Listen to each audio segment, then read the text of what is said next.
Good evening, ladies and gentlemen. It is May 15th, 2022, and you are now watching Real Talk with Ronnie. My name is Ronald Lynn, the host of the fastest growing political talk show in New Jersey. Here on Real Talk with Ronnie, we only engage in real talk, real news in real time. We are now broadcasting on Salem Radio via AM 970, so if you want to listen to our program on one of New York City's biggest radio stations, please go to www.am970theanswer.com every Sunday night at 8 p.m. Eastern Standard Time and click on the tab that says Listen Live on the top of the page during my show's broadcast time. In addition, the video component of our show is airing live on Facebook, Rumble, and Getter right now as well. Please follow me on Facebook, Rumble, and YouTube by searching for Real Talk with Ronnie. If you're on Getter, search for my handle at Ronald Joseph Lynn. To learn more about our show, visit our show's website at www.realtalkronnie.com. If you want to come on our show, have a guest in mind, or just want to reach out, please email us at realtalkwithronnie@gmail.com. realtalkwithronnie@gmail.com. One more thing, please visit my campaign website at www.winwithlynn.us to learn more about me, my campaign for Bergen County Commissioner, and how you can get involved. My primary is on June 7th, so please vote for me and column 2. Okay, we've got a packed show tonight, so we will get right to it. If you've been following my show since I started airing on Salem Radio and prior to that, then you'll know that on our show we talk to all sorts of guests from every field, profession, political party, and walk of life. That is the only way to achieve real talk, and we are very, very proud of that. On my show last week, we spoke to Dr. Marina Hoffman, who wrote a fantastic bestseller about women in the Bible. In the past few weeks, we've spoken to Mr. Todd White, founder of the American Blockchain PAC, Dr. Dennis Peng, a superbly famous journalist in Taiwan, and Mr. Sean Ryan, an American entrepreneur and best-selling author based out in Shanghai, China. So as you can see, our guests come from far and wide. This week is no different. My first guest is Miss Cait Corrigan, who is a 24-year-old 10th generation American. She is a direct descendant of John Webster, who served as governor of the Connecticut Colony in 1656. Cait Corrigan is currently running to become the youngest member of Congress in modern history and the first woman to serve in the 1st Congressional District of New York, which covers much of Long Island. Cait is a pretty big name in New York politics, and we are thrilled to have her join us tonight. My second guest is an esteemed doctor and the best-selling author of the book entitled The Preventable Epidemic, which chronicles the devastating opioid crisis in America and how we as a nation can help solve this largely man-made epidemic. We are so honored to have the great Dr. Arun Gupta join us later on our show to talk about such an important topic, since it has become such a horrible reality to the millions of people in our country that are affected by this big national problem. Did you know that in the past 2 decades, opioid addiction has resulted in the deaths of nearly 1 million people in our country?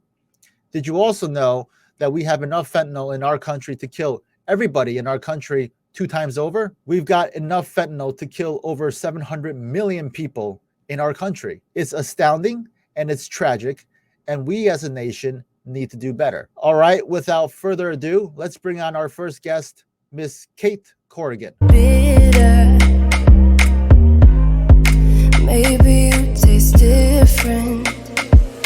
Hold up, baby. All right, Miss Cait Corrigan, thank you for joining Real Talk with Ronnie tonight. It's such an honor and pleasure to have you on our show.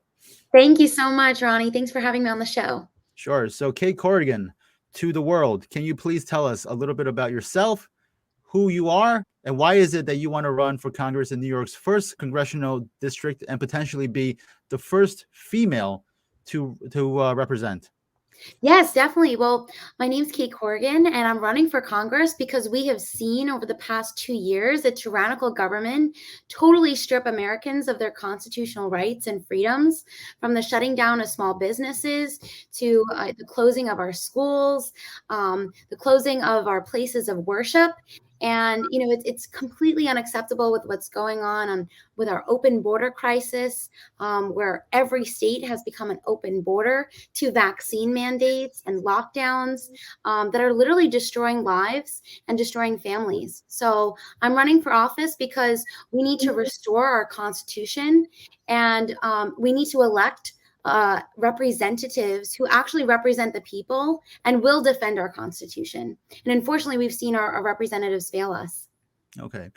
Now, why don't you tell us a little bit about your family background? Because I read from your website that you are a 10th generation, American, and that you are, and this is a fun fact, right? It says here that you're a direct descendant of John Webster, who served as governor of the Connecticut Colony in 1656. Yes, definitely. So my family, obviously, I'm very Irish, but I do have some grandparents that came over to America very early on. My eighth great grandfather was John Webster, who fled Cossington, England in 1632, seeking religious freedom. And so religious freedom has been super important in my family and in my family's history, not just from England, but also from Ireland. I have ancestors that were priests, nuns, bishops that traveled the world, that traveled to America seeking religious freedom. And my great grandfather, John Webster, eventually became the third governor of the Connecticut Colony before it was a state.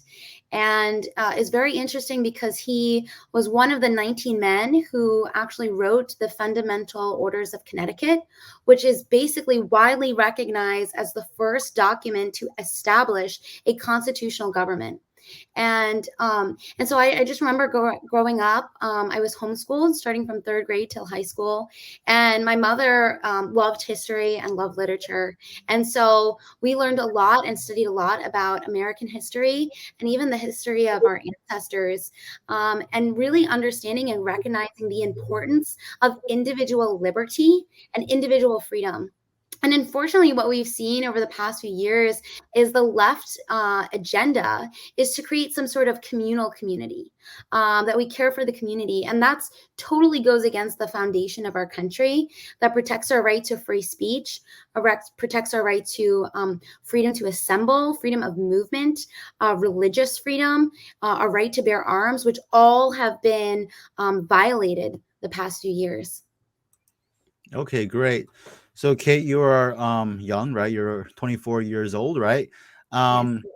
So why did you decide to just jump in and run for Congress as opposed to, work in the private sector or perhaps in government setting? Why did you decide that, me, Cait Corrigan, I'm going to run for office and represent the people of Congressional District 1?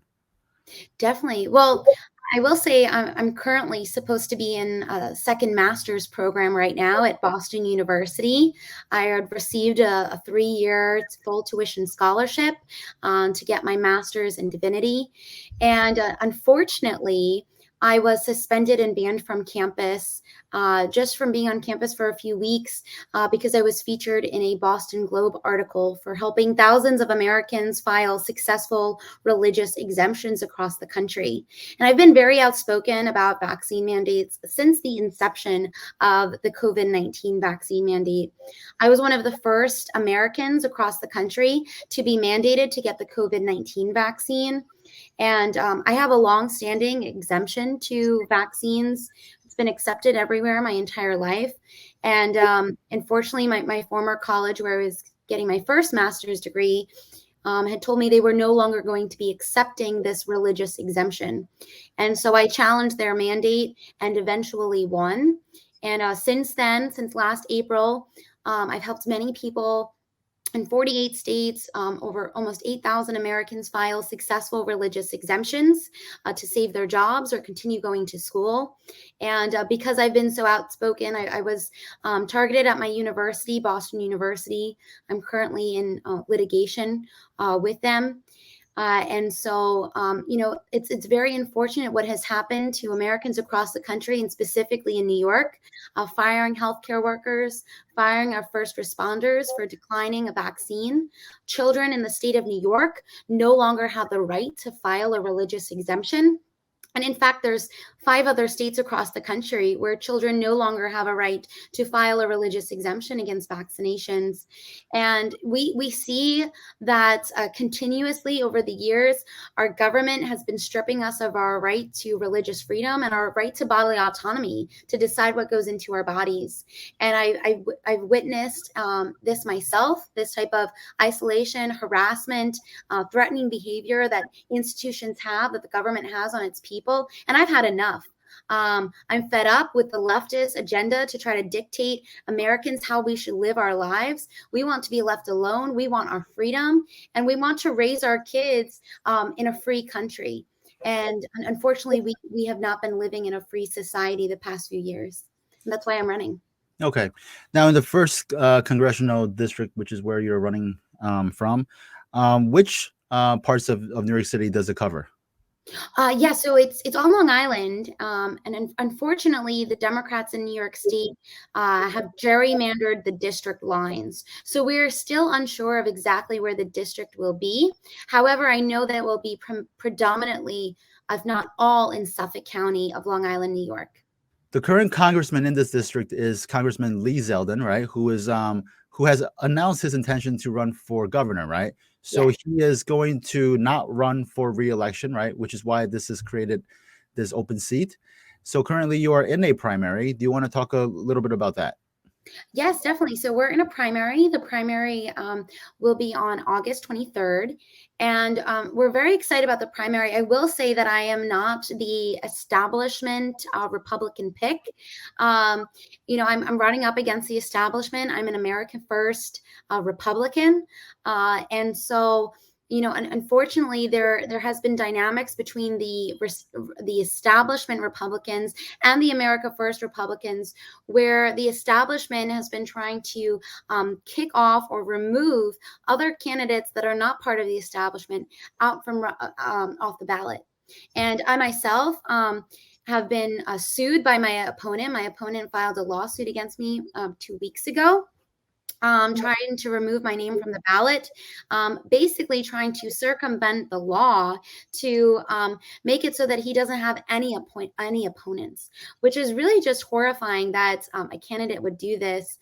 And so I believe that it is an abuse of power because he is an attorney himself, my opponent, Nick Lalotta, but he is trying to attempt to remove opponents from the ballot. So he just automatically becomes the Republican nominee, which is a huge violation. And in America, we are supposed to have fair elections.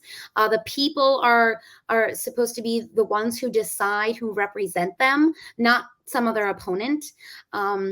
And so I will say that my opponent has been disqualified from running for office previously because he was the former Board of Elections commissioner to Suffolk County.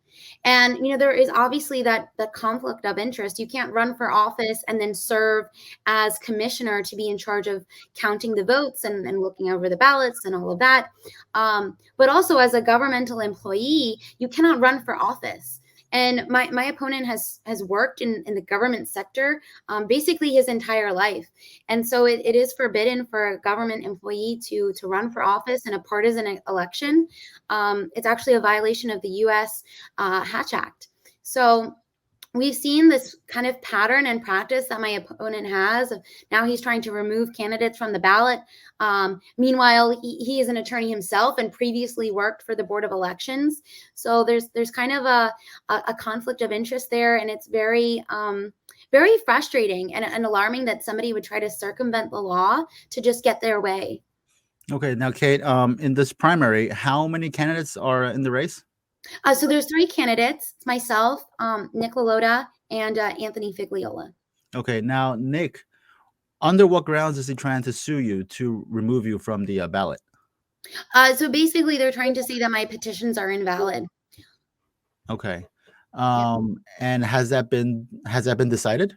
Well, the crazy thing is that we're still in the, or I'd rather say what's happening right now is New York State is still trying to decide what is happening with the redistricting. So we don't even really know where the maps are currently, the boundary lines of each district. So his lawsuit is kind of null and void right now, but he filed it before the courts even made a decision about what was going to happen with the districts. So Right. we've been in limbo this whole time about what's going on, and like I said, this is just a way to try to distract me from running for office, distract me from, running my campaign and speak with the people in my district, so that I'm busy working on a lawsuit and spending money on attorney. This is what the establishment does to try to distract actual real candidates that are trying to make a difference to save our country.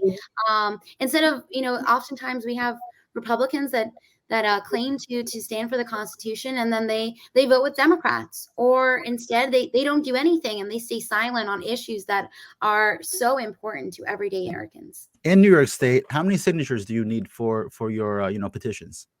So each candidate needs to have 1,250 signatures.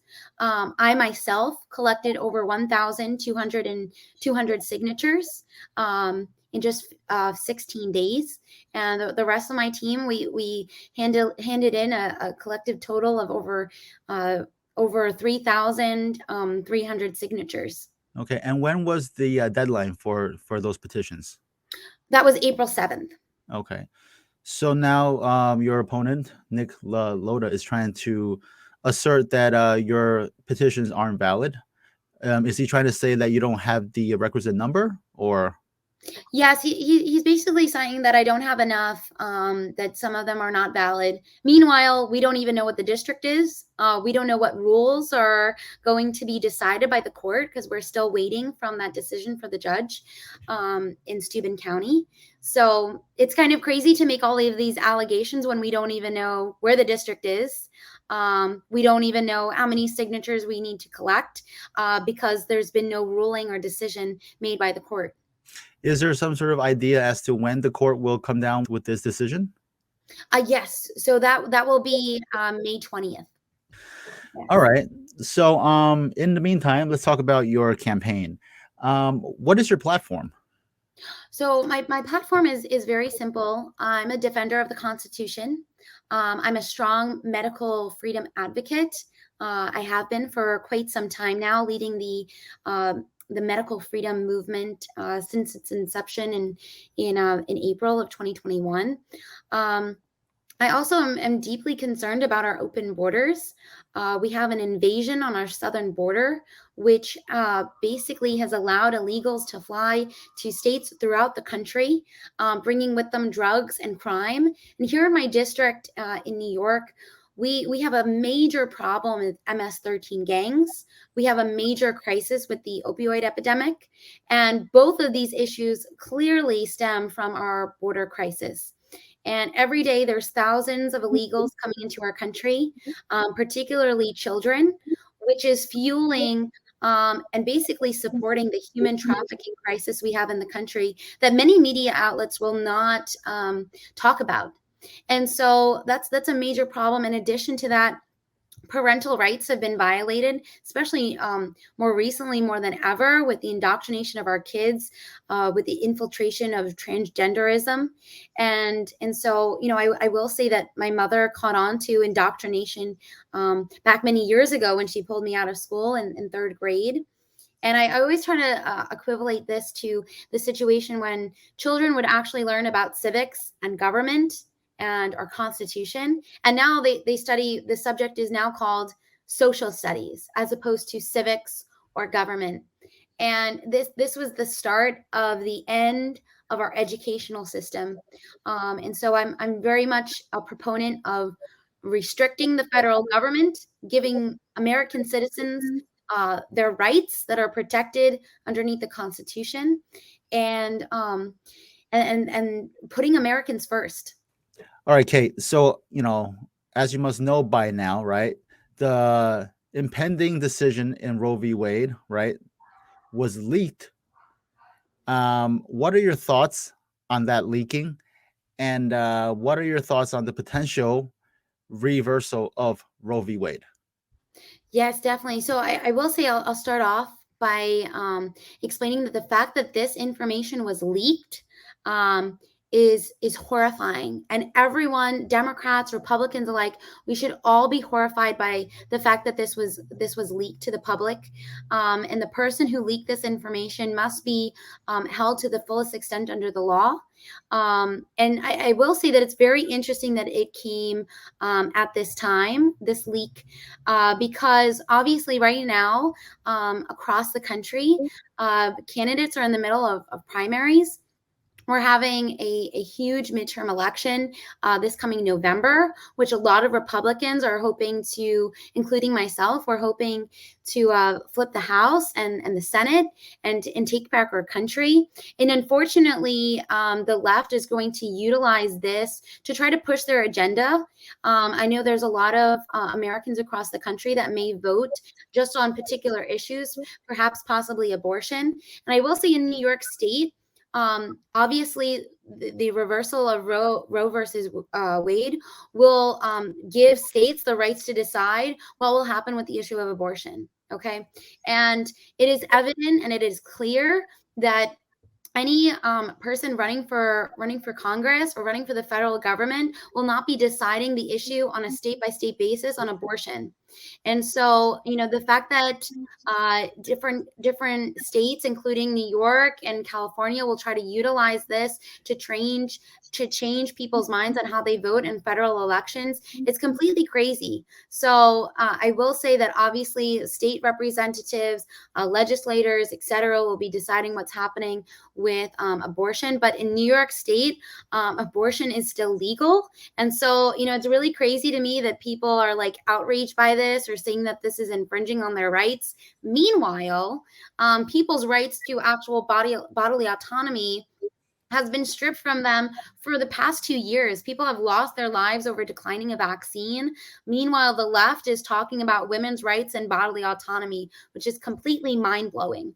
So, but yeah, this is totally a tool for the left to use to try to change out the elections that will happen in November. Okay, yeah, and I find it actually quite funny that the side that's trying to tell us that women, and by the way, now they can define what a woman is, right? Yeah, exactly. But the side that is trying to tell us that women have the rights to do what they please with their body in terms of the of the fetus and whatnot. But these same people are also saying that you don't have the right to reject the jab. Right. Exactly. You can't have it both ways. I mean, oftentimes they say, oh, you don't have a uterus, you don't have an opinion, you can't say opinion about abortion. Meanwhile, they're saying that, men can get pregnant. So, I mean, it's completely insane. There's no logic. There's no common sense. You can't have both sides. You can't say both things and try to make sense of it. Right. I mean, the last I checked, I don't have a uterus. Right. Exactly. I mean, it's crazy what's happening. And, the left finally can define what a woman is and finally can start talking about bodily autonomy. Wow. Where was women's rights to bodily autonomy? Nurses who have natural immunity to COVID-19, but they can't make their own healthcare decisions. They can't decide what's best for their body because, the government has to make those decisions. So, it's very frustrating, very alarming.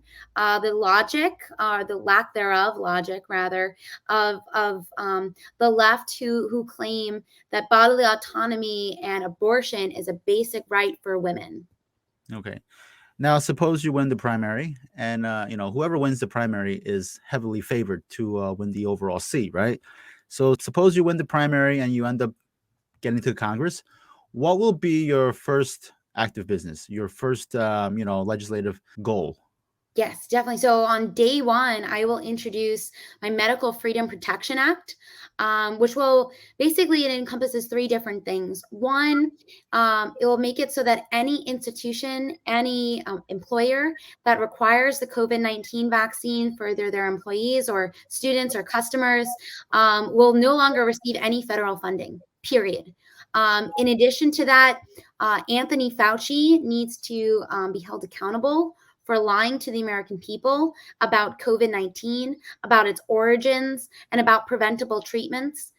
Because people have died because of his negligence, because of his lies, and because he is a fraud.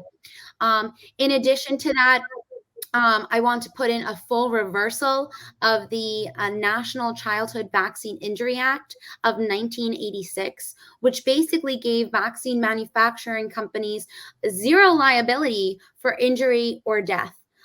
Which is completely mind-boggling when you think about it. Attorneys, doctors, even businesses, everybody has liability. You can sue anybody for different reasons, whether it's negligence, whether there's a personal injury situation, etc. You could sue somebody for discrimination, but you cannot sue vaccine manufacturing companies. They're the only sort of entity that is not liable for injury or death. And so we need to reverse that and hold vaccine manufacturing companies liable for the injuries and negligence and mistakes that they make every single day that harm Americans. Okay. Now, Cait, what do you say to your critics who might, say that Cait Corrigan, age 24 years old, way too young to be in Congress, not enough real world experience? What do you say to those critics?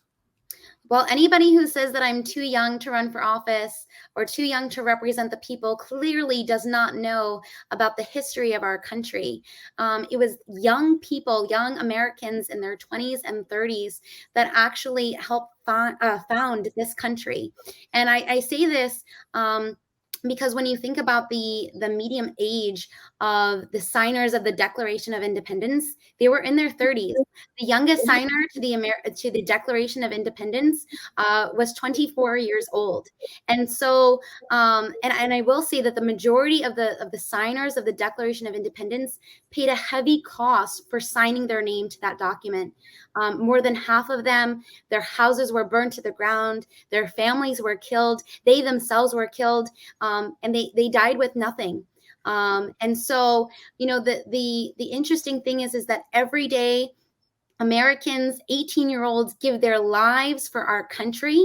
And for anyone to say that I'm too young to represent Americans or to represent a population of Americans clearly does not know our history and needs to read up about the founding of our nation.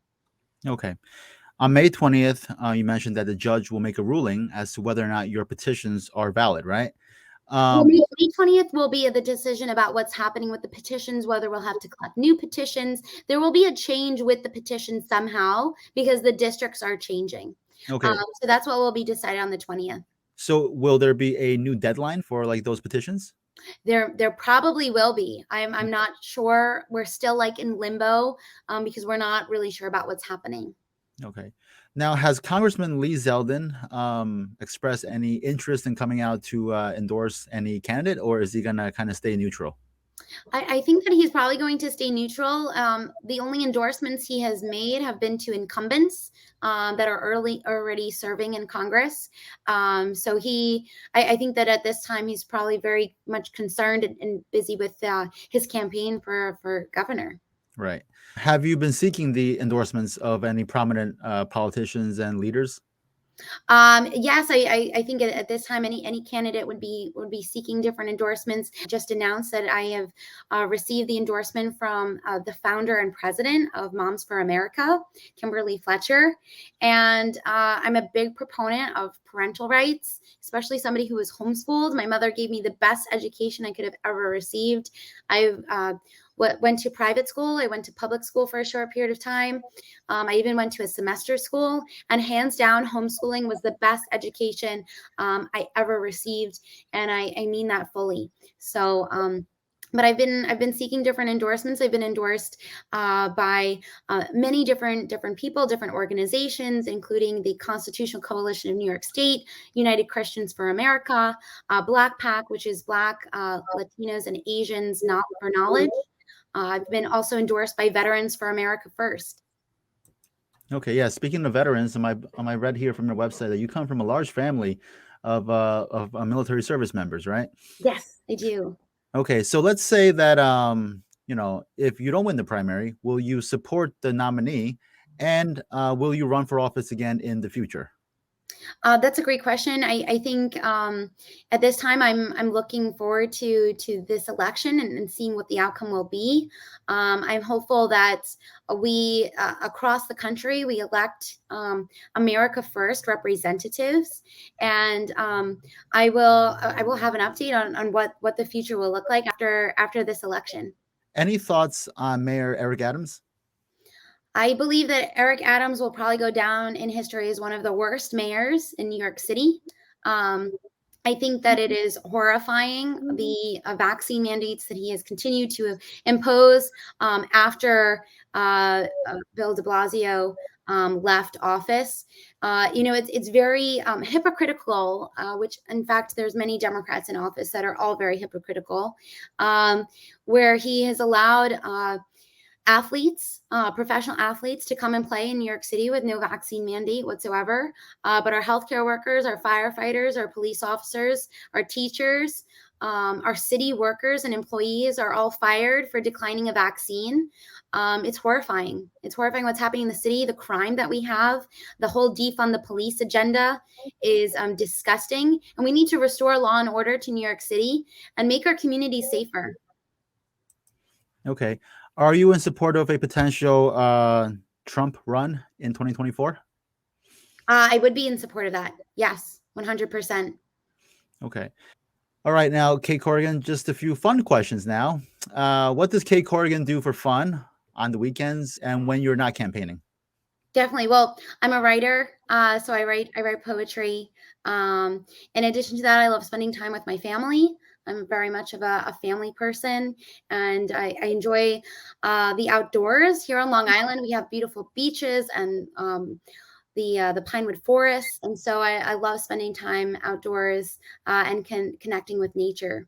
And I will just like to add, for anybody that would like to contact me or wants to learn more about my campaign, you can visit my website. It's caitcorrigan.com. That's CaitCorrigan.com. And we are a grassroots campaign. So if you are able and you feel called to donate any sort of funds, no amount is too small. That would be incredible. You can volunteer. You can work as an intern for the campaign. Just go to the website and click volunteer or click donate. And that would be phenomenal. Okay, great. Now, Cait, I will give you the next 1.5 to 2 minutes to give your best pitch to the people of CD1 in New York State as to why they ought to pick Cait Corrigan to be their next congresswoman, and actually to be the youngest and first female congresswoman in District 1. Okay, great. So I'm the best candidate for this position because I care deeply about America, which is why I'm running. I'm not running for a job. I'm not running because of an ego or anything like that. I'm running because I am scared of where our nation is going currently in its state, with our open borders, with vaccine mandates, with lockdowns, with no parental rights, with the whole defund the police agenda. And I'm fearful of America's future, of New York's future. And if you are a constitutionalist, if you are upset with lockdowns and mandates, if you are a business owner, if you are a veteran and you need more support, please vote for me, because I care about America. I care about our country, and I want to represent the people and have the people's voice in Washington. I'm a fighter. I'm a warrior. I've been fighting on the front lines of the medical freedom movement because I care deeply about individual freedom and liberty. And that's why I'm running for office.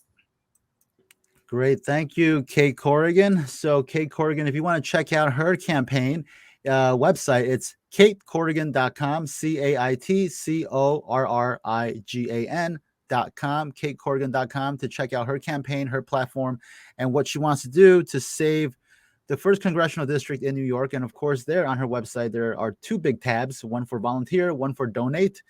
And one more question, Cait. When is the primary? The primary is August 23rd.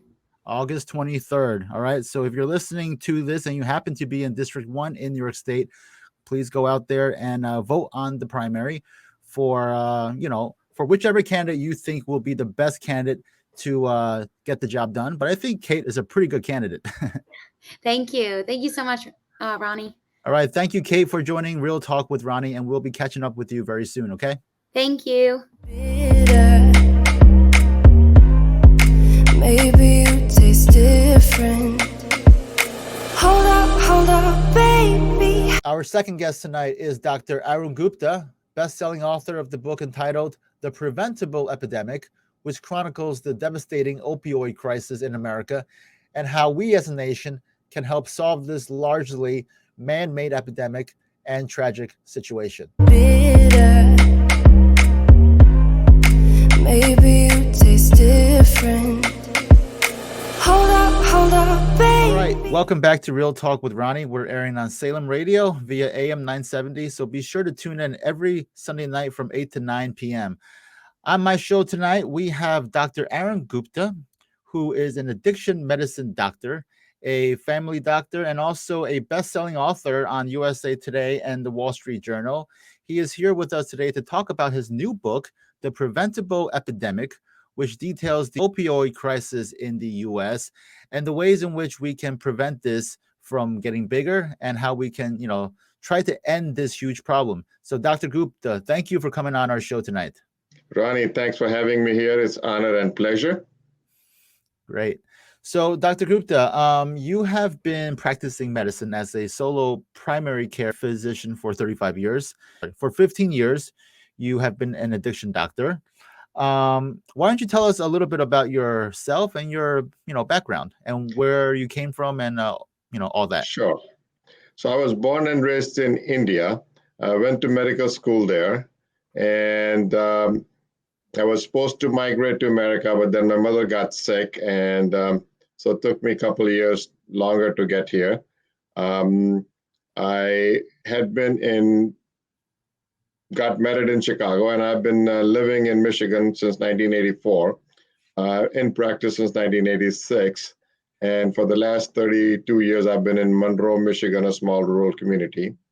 I had been a deputy medical examiner for Monroe County for 8 years and jail physician for 11 years. And that gave me a much broader prospect of human misery that most of the physicians do not have a chance to see. In 2007, I became a member of American Society of Addiction Medicine. And as I was wondering why are so many people dying and what can be done about it, I also became a member of the Rotary International that year. So two things happened simultaneously. In 2-3 years after I started learning addiction, I started educating people around me. After doing about 100 some talks over the next 8 years, one of my friends suggested that I should write a book, and I was not sure that is something I could do. But the question was raised, when is all this going to end? And I said, I didn't have a very good answer. In fact, I said, when everybody dies. And I started crying. The person who asked the question started to look at me, and we were all shocked at my answer. So I started researching, why is the death rate going up and what can be done about it? My goal was to finish the book just before COVID that December, but things did not work out. It gave me another 2 years to work on it. I'm glad that it took longer because I could research more, write more, and think more, and ask myself more questions. And so it turned out to be a much better product. But my regret is that if same thing could have been accomplished 2 years earlier, we would have possibly be having this conversation earlier, and then we could maybe save some more young people dying from it. Okay. Now, specifically, Dr. Gupta, why did you get into addiction treatment? Like, you've been a practicing doctor for 35 years, right? So why in the last 15 years did you decide I want to focus on addiction? Was it like something personal or? No, there is nothing personal. I'm pretty healthy. I don't have any problems. All my 3 kids are doctors, and my wife is a housewife. This is my giving back to the community. Since I've seen so much people with addiction and mental problems and legal problems in the jail for 11 years, and people around me in my practice were dying at a very young age, very fast. And so I started exploring what can be done to help this. Okay. So I'm going to read off some very troubling stats, all right? And Sure. some of this is straight from your book. Okay. Nearly 275 people die every single day from opiate, right, in the US. In 2020, it was estimated that nearly 92,000 US citizens died of drug overdoses, which made it a 30% increase from the year before, from 2019. And that also represents a 75% increase over that 5-year period. Last year, in 2021, I think the opiate death in the US surpassed 100,000, right? That is Um, 205,000. right. So these are figures and stats that are very staggering and it's very troubling. How did it get this bad? Well, so what happened is in 1999, CDC first time reported 16,000 people died of poisoning, multiple things. Drugs were only 4,000. And the federal government, 106th government, debated this issue for 2 years to figure out how to solve this problem. And they decided and passed a law called Data 2000, which allowed any practicing physician like me or anybody else take a course, pass an exam, apply for an XDEN number, and that's how I became an addiction provider. And there is no formal training in American medical schools or residency programs about chronic pain or addiction. Okay. So retroactively, if the ACGME, the organization that controls the education in the medical schools, would have been asked to inculcate the education of addiction in medical school, and the 20,000 new doctors come every year, that we would have a 400,000 doctors by now. But unfortunately, the number of people that are actively participating in providing care to the addicted people, doctors, nurse practitioners, and PAs, it's only 18,000. The good thing is the 106,000 total providers who do have the necessary credentials. Roughly 90,000 are sitting on the sidelines because of the limits, regulations, and oversight. And 500 new regulations have been passed to curb the pills and the pill mills, and that scared the doctors because 1,000 doctors have been taken out of business because of running the pill mills and writing prescriptions that may not be necessary. So 25 years ago, that regulations would have worked. Now physicians are scared to provide care because it can cause personal damage to them. So Right. these limits, regulation, and oversights is the bigger problem now. So access to care is not there. So the access to care only increased 1 to 2% per year over the last 23 years, as the death rates have gone up 700% over the last 22 years. Okay. And another stat that I forgot to read off was in the past 2 decades, right? Yeah. Nearly 1 million people in the US have died from the opioid crisis. Nearly 1 million. Yes. Now, you mentioned that the government has placed a lot of regulations on this field and has made it very hard for a doctor to become certified to treat the addiction problem, right? Why Yes. do you think the government makes this so difficult? Well, I cannot go back into it, but the way I understand how laws are passed in this country is some person brings a bill forward, and somebody also says, yes, this is a good idea, and then they debate it, and then the two sides then come up with more compromise, this my thought, and then that's how bills are passed. Most of the bills, by the time they're passed, are very different from the original proposition, because so many people have influenced it. Now, for the average listener, right? I'm Yeah. going to ask some very elementary questions, right? Sure. So, what exactly is considered an opioid? Opioid is basically a narcotic. It could be synthetic, like we have the prescription drugs, or opioids is like the heroin, the street drugs. And they primarily used for pain control in a prescription setting, but they cause euphoria and are abused because they increase the brain dopamine level. In common perception, when we think of a drug addict, right?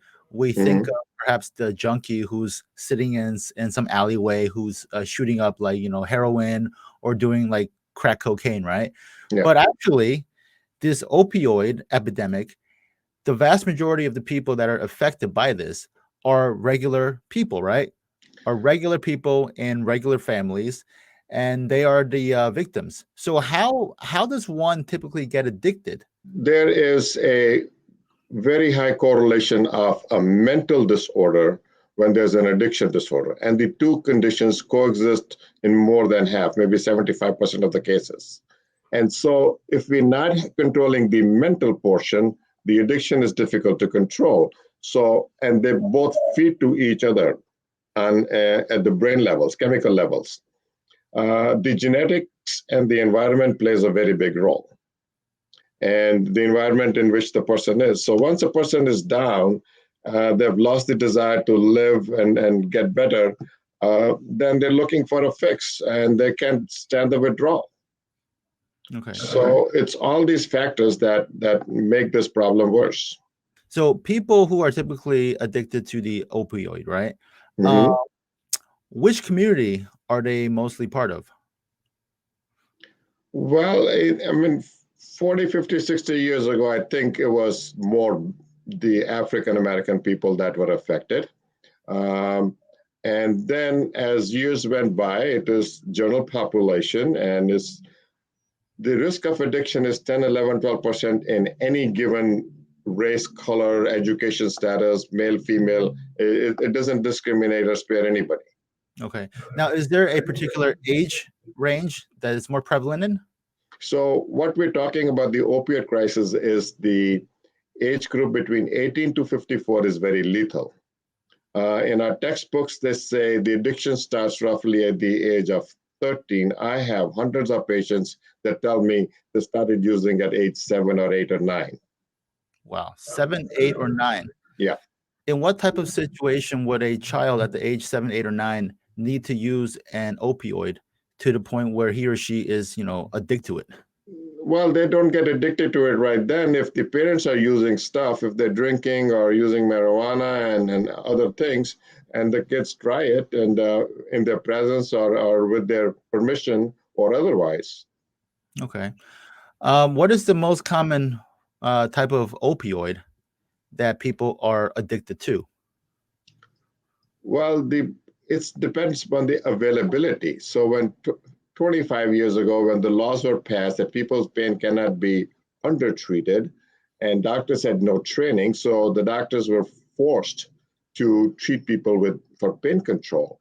And then as the economy took a dip, and a lot of millions of people were sitting home without any jobs, it became easy to go to the doctor, get a prescription, and use it and sell it and pay the bills, whatever the scenario may be. So there is no difference. If you can get a prescription filled for free if you're on a state Medicaid program, why do you want to spend $10 on heroin or $100 on pills on the street? Is there a particular type of opioid that causes most of the deaths? Oh, lately it's been the fentanyl. Okay. But usually it is poly-drug abuse. And then the first 4 drugs found in the last 5, 6, 7 years is heroin, cocaine, meth, and now fentanyl is number 1. Okay. Most counties in this country, 80 to 100% of the deaths in the last year are from the street fentanyl. And the government record shows that we have enough fentanyl in this country that could kill at least everybody twice. Wow. Kill everybody twice over. Yeah. I believe the population of the U.S. is what, 350 million? 350 million, yes, sir. So there's enough fentanyl in our country to kill possibly 700 million people, right? Yes. So please walk us through. Okay, so let's say that I am an addicted person, right? I walk into your office and I say, Dr. Gupta, I am addicted to opioids. Please help me. How would you help me? So 15, 20 years ago, people come and say, I need a narcotic, a benzodiazepine, and a stimulant because I've been prescribed and now I lost insurance. I'm on the state insurance and I can't do without these medications. Young people, 20, 25 years old, and I would tell them these pills are not necessary for long-term basis, but if you want to come off it, I will provide you the antidote that has been FDA approved since 2002 called Suboxone or buprenorphine.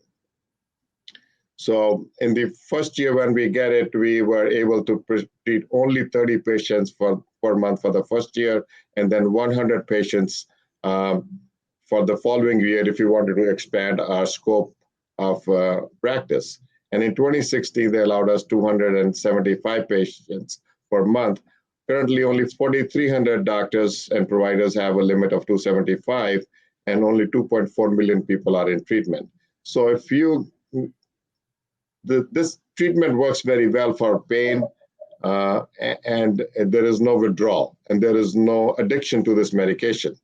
So people who really want to get better, they will adhere to the program that's FDA approved, and people do very well. I have hundreds and hundreds of patients that are working, that are taking care of the families. They're united. They're very happy. They go on vacations. They have very good jobs. They accelerate into their workplace and education, go on vacations, buy new houses, buy new cars, and have money in the pocket. Okay. Now, Dr. Gupta, in your new book, The Preventable Epidemic, you talk about a few solutions that you feel would help in fighting this war on drugs. Do you want to talk about some of these points? Well, the first point is really there's a law passed in 1914 called Harrison Narcotic Tax Act. It was passed to control the trade of opium and other drugs around the world. And few things were said. One, this addiction is not a disease, it's a moral failing. The second thing it said was a doctor in a professional practice could not use another addictive drug for an addictive condition. So methadone that is run by the methadone clinics is class 2 drug, is very dangerous, like morphine and oxycodone and hydrocodone and Dilaudid and the prescription fentanyl. Suboxone is class 3 drug. It's very safe after 60 years of research, and it works very well. So the second problem is, so that line has to change, because all the laws that have been passed since that time are based on that law. So I say that line is wrong, because either we come up with a non-addictive medicine, or I say make Suboxone non-scheduled so that it could be easily prescribed and distributed to people when they need it. But this regulations limits and the scheduling of the drug is creating a big problem. The second problem is the stigma towards the disease, which has been going on for hundreds of years.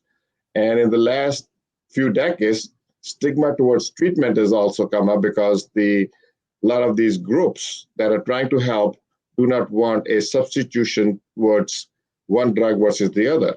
And I feel there is stigma towards the treated people, because a lot of my patients who are doing very well, they are afraid to come forward to the media and say, hey, look at me, I'm doing so well, because their parents and grandparents, they work, their children may not know what they have been through. So I find it even that very difficult, because if people with addictions do not see this success rate and they only see the doom and gloom, they have no desire to come out of it. And the third problem is diversion of the treatment arm, Suboxone or buprenorphine.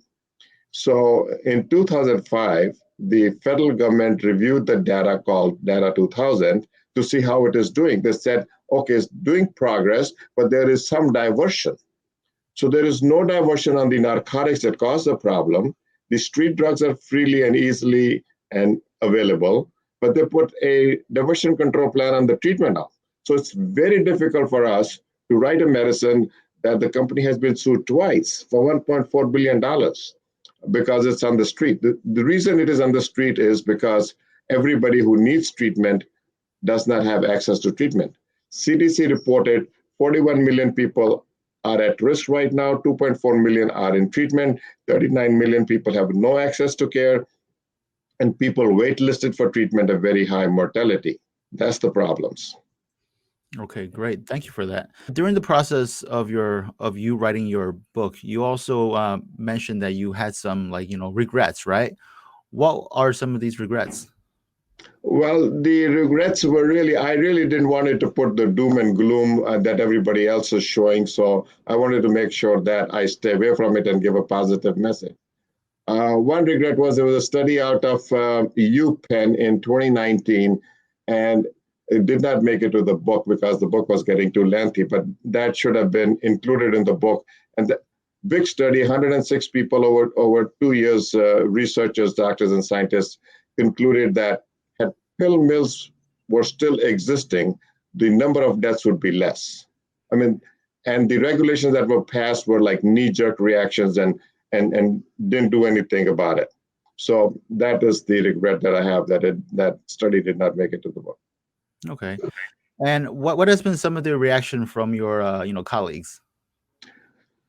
People who know me and have heard me before, they were amazed at how the book turned out. People who had no idea, the reviews are beyond expectations and comprehension. And so people like the message. We just have to have a will and desire to fix the problem. And I think I provide a doorway to fix this problem. We just need to expand our willpower and desire to do it. What can Congress or the president do to help try to solve this problem, this epidemic?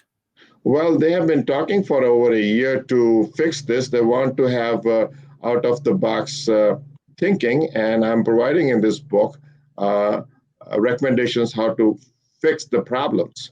So if they let me, okay, so there are 41 million patients at risk right now, and only 2.4 million are at risk. But if we have 106,000 people with the necessary credentials, but they're afraid of the regulations and losing their job and their license because of the regulations, if we take all these wrong regulations out and no limits, no oversight by DEA, then 106,000 could take care of about 10 to 15 million overnight. We would need 200,000 physicians, providers to do it, but they're staying away from it because they don't like all the baggage that it comes with. And it's very difficult to deal with these people. We have no training. Or they let me have and everybody else take 4,000 patients and help me provide all the resources to take care of these people, because they have nutrition, health, food, place to sleep, legal issues, mental health issues, addiction issues, social issues, family issues. So there's so many social problems that I, as a physician, cannot do it all by myself. Right. And I think you made a good point. I mean, if the government, the one singular thing that they can do to try to alleviate this problem very quickly is if they lifted all these regulations, right? Because then overnight you would get a lot more doctors who are certified, who are trained in how to deal with this very big problem. Yes. Okay. So that's what perhaps the government can do, right? Now, Yes. What can ordinary people like me, what can we do to try to help, lessen this epidemic? So what I'm doing is one-person show right now, and I cannot sustain this by myself because of time. I work full-time. So I started a foundation called Resolve America's Opioid Epidemic. We had some issues with the filing with the IRS, so we refiled it a couple of weeks ago. And otherwise, it's okay with the state, and IRS is going to redo the paperwork within a few weeks. And we're going to need to connect people to ask for fixing the problem. So let's look at the AIDS and the HIV problem over 40 years ago. People were dying at a very fast rate. We guys did not know in medical community what's happening. And so after and people were parading, people were really demanding. Here, the people who have died, they're gone. They cannot ask for any explanation. The people who are left behind, they're so depressed and not feeling good and courage enough to ask for any answers. So I'm trying to raise awareness. I'm going to need public support in every way, whether reaching the federal government or the media. And I'm going to, the foundation is going to need some financial resources. Resolve America's Opioid Epidemic Foundation. Is RAOE. Yes. RAOE Foundation. Now, where can we go to look up this foundation, and where can people go to, donate money? So they can go to my book website, the Preventable Epidemic book. They can look at my name. They can look at RAOE Foundation. There's several names that we have that could reach the same website. And there's a donate button and membership button. And so. Okay, great. So the best way to reach the foundation, if people want to learn more about the foundation is to go to the website for your book, right? The Preventable Epidemic book.com. Yes. The Preventable Epidemic book.com. If you go to that website, you'll find information on this great foundation, on Dr. Gupta, on his fantastic book, right? If you want to pick up a copy, right? So Yes. that's where you can go and buy a book. And Dr. Gupta, I want to thank you so much for coming on today to spread awareness about this huge crisis that is, by and large, a preventable one, right? Yeah. Over almost 1 million people have died in the past 20 years because of this epidemic, and it's something that we can control this, right? We can prevent control it. Yes, yes. We can stop it. So, but Yes. it takes time, and it takes great doctors like you to shine a light on this big problem. So I want to thank Dr. Arun Gupta for coming on our show tonight, and we'll be catching up with you to see how this epidemic is going and to see if we, kind of made a dent in it. Thank you so very much for inviting me. Yes. Thanks, All right. Ronnie. Bye. Bitter. Maybe you taste different.